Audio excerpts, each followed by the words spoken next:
When you first hear the term blending color, it can be a little bit confusing on why it is necessary. You would think that every vehicle which shares a common paint code would be identical, but that is not the case. Let's look at a few reasons as to why. Color matching across industries, including both paint and print, can struggle to match a color because of how pigments are affected by temperature and humidity. The same batch of paint, if allowed to dry at a different rate, may not necessarily produce the same color. When it comes to automotive paint, the problem is compounded by the addition of aluminum metallics and effect pearls, which will reflect differently based on how they are orientated.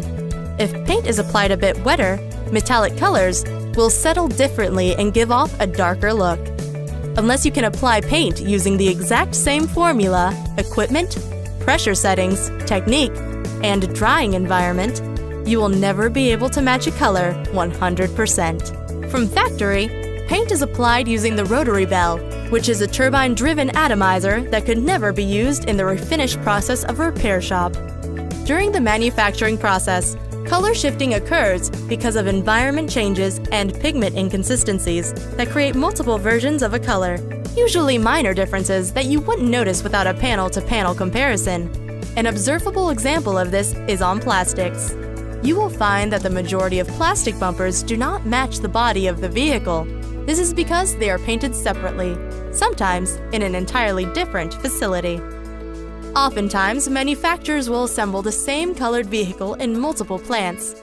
Sometimes, a plant in Mexico, for instance, could be using a different size or shape metallic than the plant in the USA, or they could be using an entirely new pearl. These inconsistencies at the factory cause paint companies to release multiple variants of each color, but all of these colors will still be slightly different than what's on the vehicle. During the refinishing process, the paint technician must determine the closest matching variant for the vehicle and blend that color into it to make it appear as if it's all the same color.